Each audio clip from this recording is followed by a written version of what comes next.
Bonjour à tous, j'espère que vous allez bien. Alors, après cette petite pause de, je sais pas, je pense 2 semaines, j'ai fait quelques lectures et je viens vous en parler aujourd'hui. Donc, on part sur 5 romans lus, 3 empruntés à la médiathèque, que j'ai déjà rendus bien sûr, et 2 que j'ai encore à la maison, donc je pourrais vous les montrer. Alors, la dernière fois que je vous ai pris, j'étais en train de lire Contre vents et secrets de Cynthia Kafka. Alors c'était la première fois que je lisais un roman de Cynthia Kafka et honnêtement j'ai beaucoup aimé et j'ai été assez surprise parce que je m'attendais à quelque chose d'assez léger, le roman était assez court. En plus je pensais que ça allait être des secrets de famille et tout ça, alors oui on parle de secrets de famille mais pas que. Alors on est avec Charlène qui a 35 ans, elle est mariée mais avec son compagnon, avec son mari, ça ne va plus en fait.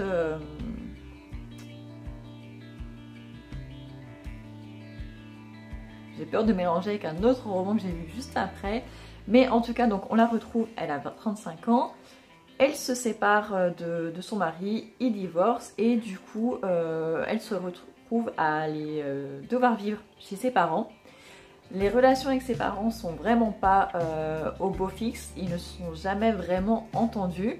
Mais là, elle n'a pas le choix, elle arrive chez ses parents, en fait elle se rend compte qu'elle tombe mal parce que ses parents sont en train de faire des travaux dans la maison. Ils ne l'accueillent pas du tout à bras ouverts. Elle se retrouve dans sa chambre d'enfant qui est complètement encombrée de livres de sa mère et tout ça. Donc elle se sent vraiment pas à l'aise, elle est dans une situation vraiment pas simple où elle se sent complètement perdue parce que comme elle a 35 ans, elle avait un désir d'enfant depuis longtemps et elle et son compagnon voulaient en fait avoir des enfants et elle n'a pas réussi à tomber enceinte malgré tous les traitements possibles qu'elle a pu avoir. Elle n'a pas réussi à avoir d'enfant et les traitements comme ça ont souvent des répercussions sur la santé au niveau psychologique mais aussi au niveau du corps, beaucoup de piqûres, des prises de poids, donc voilà, elle se retrouve à 35 ans à avoir besoin d'aide et en fait elle n'est pas du tout entourée. Et pendant la période où elle est chez ses parents, elle va faire tomber un livre, je crois, un livre de sa mère, et à l'intérieur il y a une lettre. Elle va lire la lettre qui est adressée à sa mère, mais elle n'est pas signée, elle est signée juste d'une lettre, donc elle ne connaît pas le prénom de l'expéditeur. Mais cette lettre va lui paraître suspecte. Elle a l'impression de découvrir dans cette lettre une personne qui est autre que sa mère. Et du coup, elle se dit, bah tiens, cette lettre parle d'une île en Bretagne. Et elle se dit, bingo, je vais partir, de toute façon, je n'ai rien à faire ici. Je pars sur cette île, on verra ce que je découvre là-bas. Donc elle part. Elle prend un prétexte comme quoi elle va écrire un livre sur cette île, qui n'est pas vrai du tout, mais ça lui donne un motif pour partir. Et arrivée sur cette île, elle va rencontrer de nombreuses personnes qui sont là depuis très longtemps, dont certaines, elle va comprendre que sa mère les a rencontrées quelques décennies auparavant. Et en fait, au lieu que ce soit un secret de famille, on va se rendre compte que tout le monde a des secrets sur cette île. Et du coup, c'est vraiment une recherche de la vérité, de savoir qui est qui a pu faire quoi. Et il y a plein de choses en suspens pendant assez longtemps. Et d'un seul coup, l'autrice va nous faire une révélation, en fait plein de révélations d'un seul coup, brusquement. Et moi ça m'a un peu gênée parce que l'histoire se déroulait tranquillement, voilà, on savait qu'il y avait des choses qui allaient être découvertes, divulguées, mais on attendait que ce soit fait petit à petit, en tout cas pour moi. Et le fait que l'autrice nous balance tout d'un seul coup, alors en effet ça crée une surprise, donc peut-être que c'était le but, ça surprend vraiment, mais pour le coup moi ça m'a laissé sur ma faim parce qu'après toutes ces révélations, le roman se termine assez vite et assez abruptement. On aurait aimé, enfin j'aurais aimé rester un petit peu plus longtemps avec les personnages, voir du coup les répercussions que ça allait avoir sur leur vie et d'une manière un petit peu plus détaillée en fait, parce que là c'est vraiment raccourci. En fait on a l'impression que l'autrice avait écrit peut-être 100 pages de plus, mais qu'elle a voulu que ça tienne dans un tel nombre de pages, je crois que ça fait autour de 300 pages, comme si elle s'était dit non c'est trop long, en fait il faut que je raccourcisse pour que ça rentre dans les 300 pages, et du coup hop, elle coupe une partie, elle raccourcit ça, ça rentre et c'est bon. Et du coup ça reste la même histoire. Mais voilà, enfin, j'ai aimé l'histoire, j'ai aimé la construction, je me suis beaucoup attachée aux personnages. J'ai trouvé que c'était hyper intéressant parce que ça changeait de l'ordinaire. Voilà, c'est pas des secrets de famille comme on en voit assez régulièrement. Ça changeait de l'ordinaire, c'était original, mais j'ai trouvé que la fin était pas bâclée parce qu'il y a toutes les révélations, mais tout arrive trop vite en même temps. Et du coup, bah, ça gâche un petit peu la fin du livre, je trouve. Donc c'est un petit peu dommage, mais c'est une lecture que j'ai beaucoup aimée. Et pour le coup, je sais que je relirai d'autres livres de cette autrice si je tombe dessus.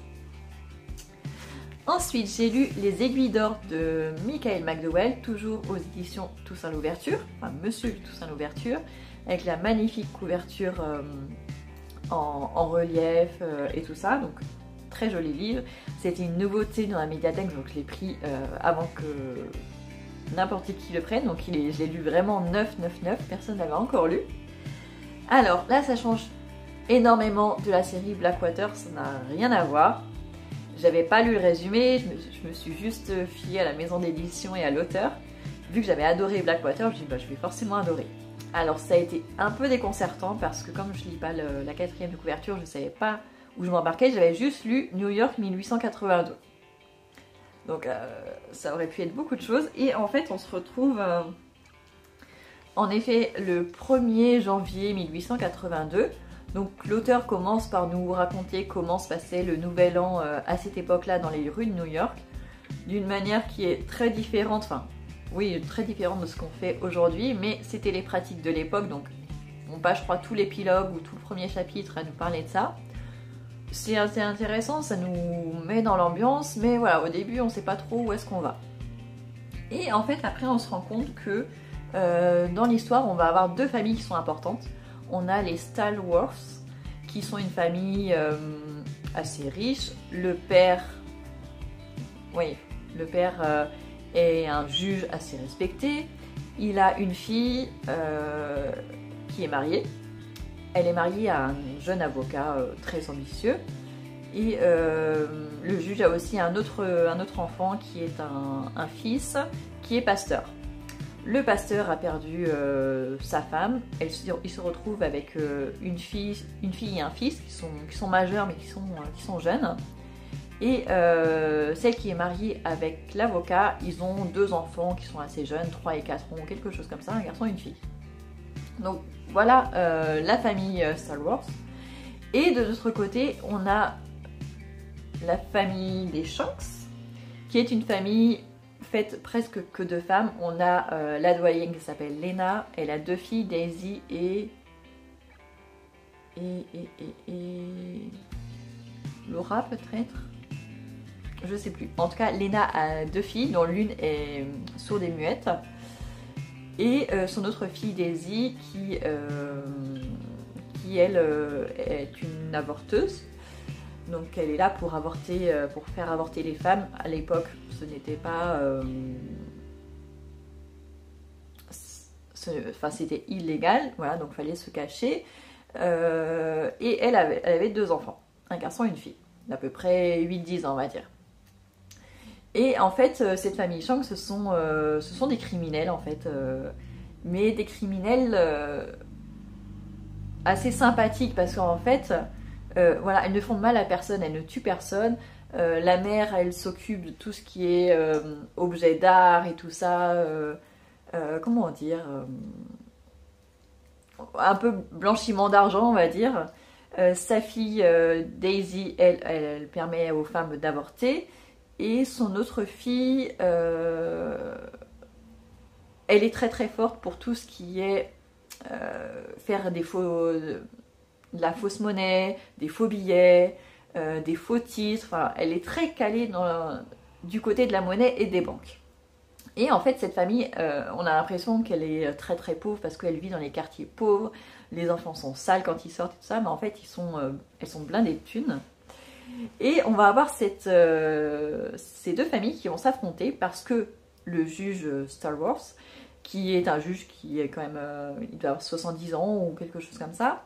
Il est très ambitieux et en ce 1er janvier 1882, il se dit, ça serait bien que mon gendre devienne le futur maire de New York et pour ça, il faudrait qu'on fasse une opération coup de poing pour que la lumière soit faite sur notre famille et qu'on ait plus d'importance.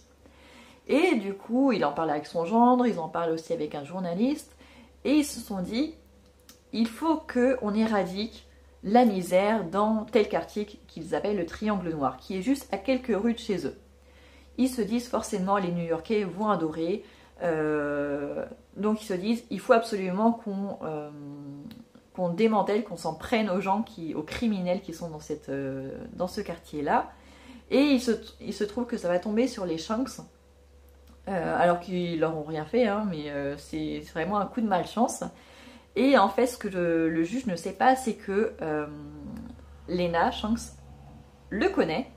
En fait, le juge a déjà fait condamner quelques décennies plus tôt son mari, il l'a fait pendre, et elle se souvient très très bien du juge. Lui il ne se souvient pas d'elle au départ, mais du coup, elle va avoir une très forte rancœur envers ce juge, et dès lors qu'il va s'attaquer à sa famille, elle va perdre une de ses filles pendant ces quelques mois d'affrontement en fait, et elle va vouloir se venger.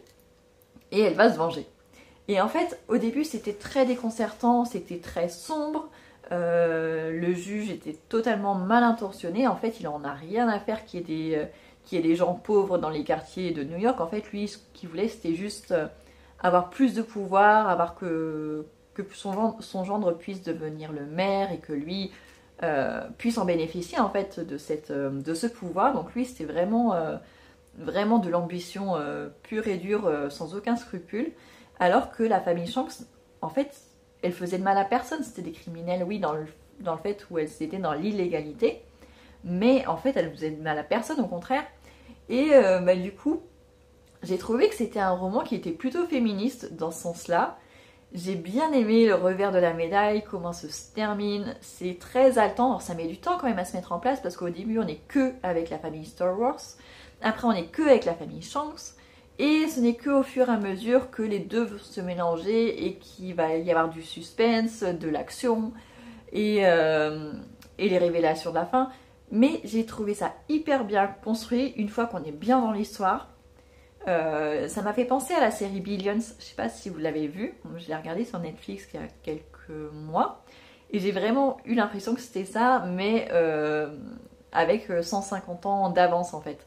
Parce que pareil, dans Billions, on a aussi le procureur qui veut absolument s'en prendre à un mec riche qui travaille dans la finance et toujours à la limite de l'illégalité et tout ça. Donc ça m'a fait beaucoup penser à ça, pareil, ça se passait à New York. Et du coup, j'ai bien aimé. C'est pas au niveau de Blackwater, j'ai largement préféré Blackwater, mais c'était sympa aussi. Ensuite, j'ai lu un roman qui est un petit peu plus...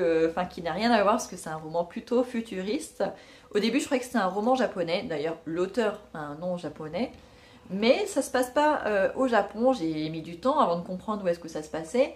Et je pense qu'en fait, l'histoire se situe plutôt aux États-Unis, dans ce sens où les noms m'ont l'air d'être des noms anglophone, mais ça se passe pas en Angleterre parce que à un moment on parle d'une personne qui on nous dit oui elle est anglaise, elle est ici mais elle est anglaise. Donc le fait qu'ils mettent autant d'accent sur ça, c'est que les autres ne sont pas anglais. Donc pour moi je pense que ça se passe aux États-Unis, mais c'est pas dit clairement. C'est un futur où la technologie a pris une ampleur encore plus grande, et notamment où il y a des espèces de robots qui ont une forme humanoïde. Notamment, donc, on va être dans un magasin d'amis artificiels. En fait, le roman est raconté par l'amie artificielle qui s'appelle Clara, donc qui est une AA, amie artificielle. Les premières pages sont quand elle est dans le magasin, où elle nous raconte ce qu'elle voit, en fait, ce qu'elle fait de sa journée. Elle reste postée à la boutique à attendre qu'il y ait des clients qui viennent. Elle est parfois mise en vitrine où elle peut regarder un peu plus le monde. Elle est très attachée au soleil parce que en fait elle dépend du soleil. Son énergie dépend du soleil, enfin, en tout cas c'est ce qu'elle pense au début. Et on ne sait pas en fait si c'est vrai ou pas. En tout cas les premiers amis artificiels dépendaient beaucoup du soleil et après ils ont été améliorés. Et au bout d'un moment, elle va être choisie par une adolescente pour être son amie artificielle, donc elle va la ramener chez elle. Et du coup, elle va découvrir le quotidien de cette famille. C'est une famille où il y a juste une adolescente qui s'appelle Josie, qui est malade. On ne sait pas ce qu'elle a, une maladie mystérieuse. Et elle vit avec sa mère.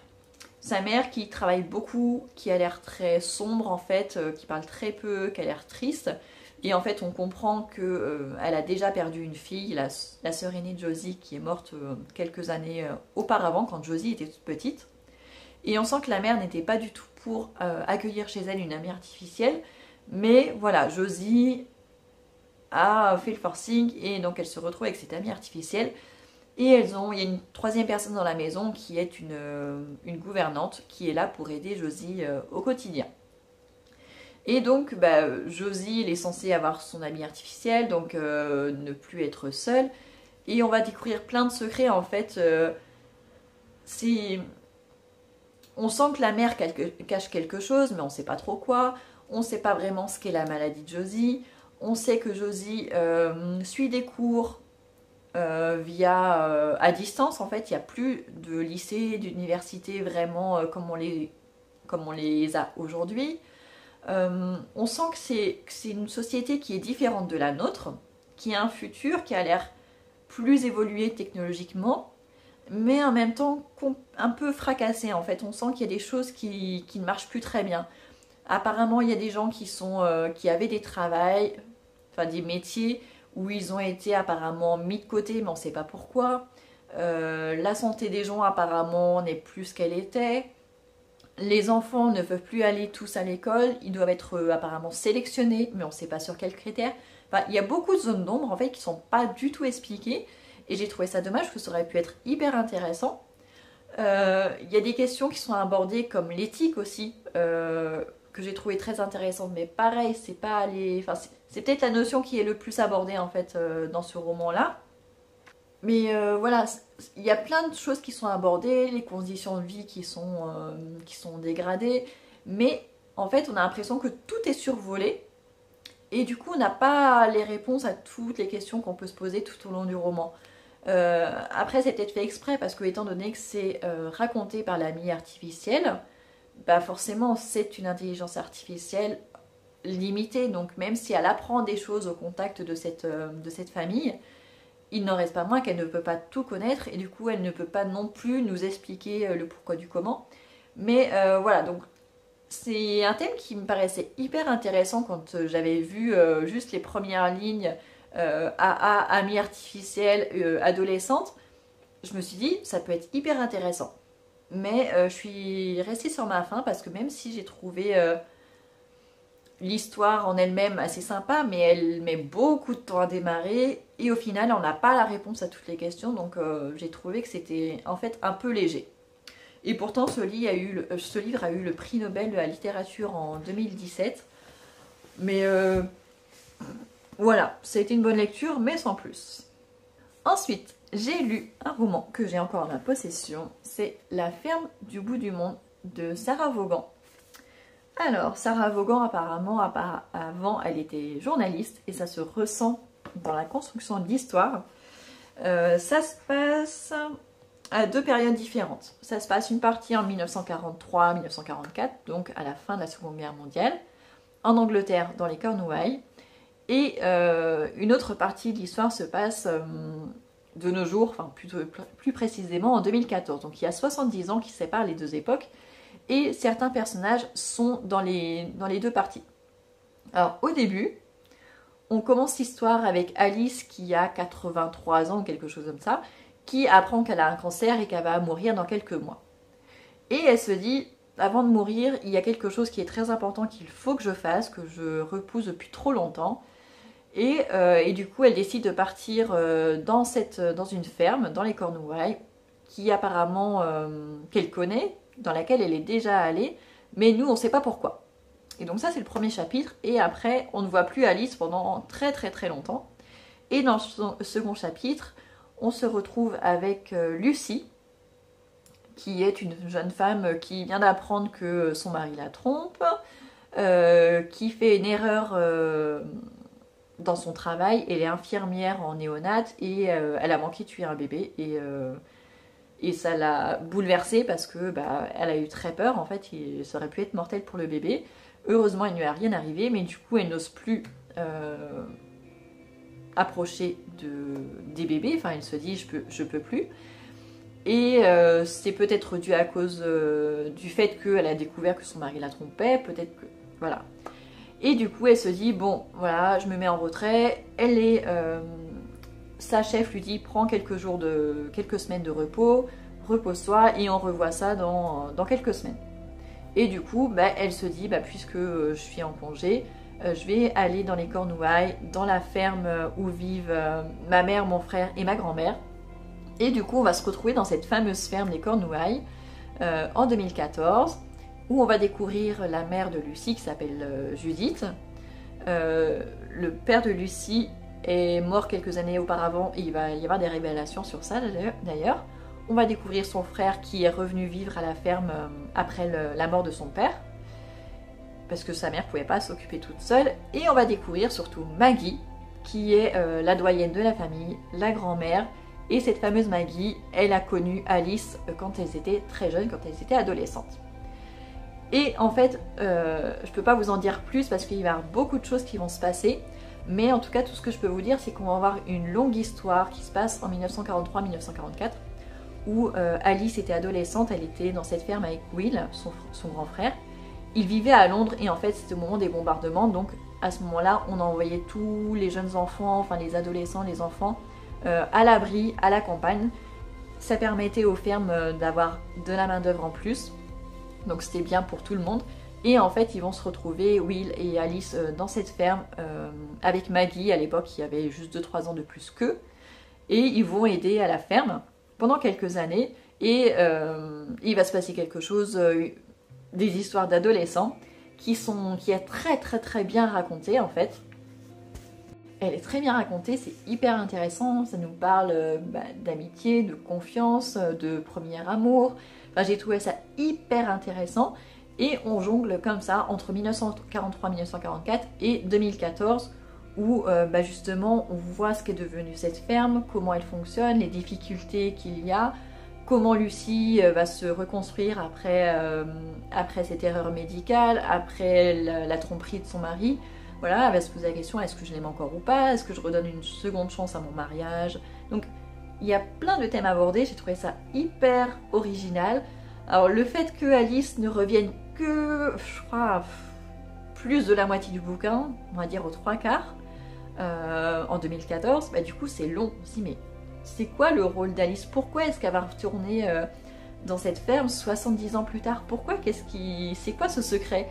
Et l'autrice nous tient en haleine hyper longtemps, mais elle nous donne des petites brides comme si par-ci par-là, c'est hyper bien construit, c'est là qu'on sent le travail de journalisme qu'il y a eu derrière. Enfin, j'ai trouvé ça hyper intéressant, j'ai énormément aimé cette lecture. Et enfin, je termine cette vidéo avec une insolente curiosité de Lynn Messina. Donc là on est sur un cozy mystery qui se passe à la Régence, enfin pendant la Régence anglaise. C'est un roman qui est quand même assez court, il fait il fait à peu près 300 pages, où on a Béatrice qui est une jeune femme de 26 ans, enfin jeune femme, à l'époque c'était une vieille fille parce qu'elle n'était pas mariée. Elle a 26 ans. Elle est orpheline, ses parents sont morts quand elle avait 5 ans, quelque chose comme ça. Elle a été recueillie par son oncle et sa tante, qui ont 2 enfants. Et en fait, elle a un statut qui est vraiment pas agréable, parce qu'en tant qu'orpheline, en fait, elle n'a pas de fortune, elle n'a rien en fait. Elle n'est dans cette famille que parce que son oncle et sa tante le veulent bien, mais ils ne la traitent pas comme leurs enfants. C'est vraiment, voilà, c'est juste la nièce, on la recueille, on est gentil, on est des gens généreux, mais il faut pas trop demander non plus. Et du coup, personne ne l'a demandé en mariage, en même temps elle n'a pas de parents, donc elle n'a pas de dot, donc elle n'a pas eu l'éducation qu'ont eu ses cousins et ses cousines, et elle se retrouve invitée par sa tante à aller à une partie de campagne, organisée à la campagne par une de ses amies. Elle y va avec sa tante et son cousin et sa cousine, et en fait dans cette maison de vacances, il va y avoir un meurtre, il y aura d'autres invités, et l'un d'eux va être découvert mort dans la bibliothèque par Béa, qui cherchait un livre, et un duc. Voilà, ils se retrouvent au même moment, ils découvrent le mort au même moment, et en fait, elle va découvrir le lendemain que on nous dit que c'est un suicide, alors qu'elle sait très bien que ça peut pas être un suicide. Et vu qu'il n'y a pas d'enquête, elle se dit, non, pourquoi tout le monde pense que c'est un suicide? Pourquoi personne ne dit que ce n'est pas un suicide? Et du coup, elle va décider de mener l'enquête en catimini, sans se faire prendre. Et j'ai trouvé ça assez chouette. Alors au début, ça m'a énormément énervée, parce que la situation des femmes à l'époque, c'était juste sois belle et tais-toi. Faut juste avoir de l'argent et c'est tout. Donc c'était vraiment de l'entre-soi. Le duc avait vachement plus importante que Béatrice, qui était pourtant très intelligente. Enfin, il y a énormément de choses qui m'ont énervée au départ. Et puis petit à petit, on rend compte que Béatrice, en fait, elle n'est pas telle qu'on veut nous la montrer. C'est quelqu'un de très intelligent, de très drôle, qui a beaucoup d'humour. Et en fait, pendant son enquête, elle va être amenée à parler avec le duc de nombreuses fois. En fait, ils vont mener l'enquête ensemble. Et on va se rendre compte qu'ils ont pas des points communs, mais qu'ils s'entendent très bien, qu'ils ont le même humour, qu'ils ont la même intelligence, en fait. Et on voit que le duc a de plus en plus de sympathie pour Béatrice, qu'il l'aime bien, mais qu'il est duc. Donc il a une certaine position. Il ne peut pas... Voilà. En fait, on a envie qu'il y ait une histoire d'amour entre les deux, mais on ne sait pas ce qui va se passer. Et ça, c'est le tome 1. Apparemment, il y en a 8 au total. Mais je ne sais pas, du coup, si je lirai les autres tomes. Parce que je me dis, si c'est comme tous les autres Cozy Mystery, ça se trouve, on va nous faire miroiter cette histoire d'amour entre une vieille fille orpheline et un duc qui a beaucoup d'argent et une position sociale très élevée. Et en fait, il se passera peut-être jamais rien. Donc voilà, j'ai bien aimé l'enquête finalement, j'ai trouvé que c'était bien mené, voilà, ils ont cherché les indices, ils ont confronté leurs opinions, leurs points de vue, donc le fait qu'il y ait deux personnes comme ça qui enquêtent en catimini, bah, ça permettait d'avoir leur vision à chacun d'eux, de confronter, de voir en fait non, ça vous avez raison, ça peut pas être ça. Et du coup, ils confrontent leurs idées et ça permet d'aller plus loin. Donc j'ai trouvé ça très bien. J'ai pas trouvé que c'était tiré par les cheveux comme certaines enquêtes d'Agatha Christie. Donc franchement, j'ai bien aimé. Le côté Cozy Mystery était bien fait, mais j'aime pas l'époque de la Régence anglaise. Voilà, j'aime pas du tout ce qu'était la société anglaise à cette époque-là. Donc je ne sais pas si je lirai la suite. Il y a peu de chance, mais bon, on ne sait jamais. Mais donc voilà, c'était le dernier livre dont je voulais vous parler aujourd'hui. Et là en ce moment, je suis en train de lire On la trouvait plutôt jolie de Michel Bussy, c'est mon premier l'auteur encore. J'en ai beaucoup entendu parler. Au début, je ne savais pas trop dans quoi je m'embarquais, mais c'est hyper intéressant. Mais je vous en parlerai la prochaine fois dans une prochaine vidéo. Je vous dis à très bientôt.